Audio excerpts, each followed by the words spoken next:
Bonjour et bienvenue, chers IMO-curieux, à cette mise à jour du marché pour le mois de juillet 2023.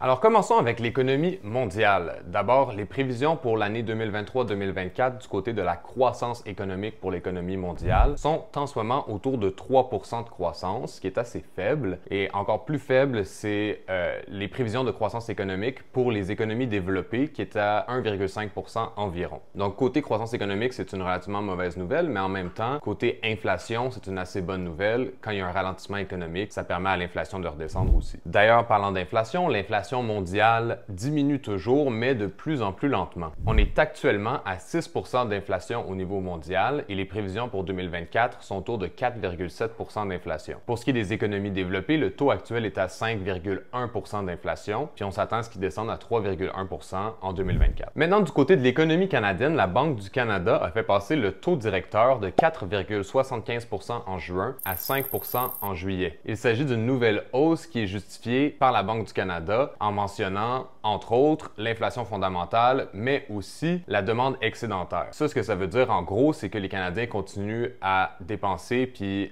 à stimuler l'économie, ils continuent à acheter des biens qui posent une certaine pression inflationniste sur l'économie. Alors, cette nouvelle hausse-là du taux directeur vient malgré le fait que le taux d'inflation est passé de 3,4 à 2,8 % entre mai et juin. Ceci étant dit, la Banque du Canada prévoit un taux total pour l'année 2023, un taux d'inflation total de 3,7 %, alors que les prévisions pour l'année 2024 sont à 2,5 % d'inflation et puis à 2,1 % d'inflation serait atteindre la cible pour la Banque du Canada en 2025. Selon toute cette information, les économistes de Desjardins prévoient une dernière hausse pour ce cycle-ci du taux directeur en septembre lors de la prochaine réunion du comité de la Banque du Canada. Maintenant, pour ce qui est de l'immobilier québécois, le volume de vente a diminué de 15 % entre le mois de mai et le mois de juin, versus 18 % de diminution pour l'immobilier montréalais. Par exemple, du côté des valeurs immobilières, il y a eu très peu de mouvements ou peu de mouvements. Du côté des maisons unifamiliales, à l'échelle du Québec, on a vu une augmentation d'1 % des prix, alors que dans le condo à l'échelle du Québec, on a vu une diminution de 2 % des prix. Pour ce qui est de l'île de Montréal,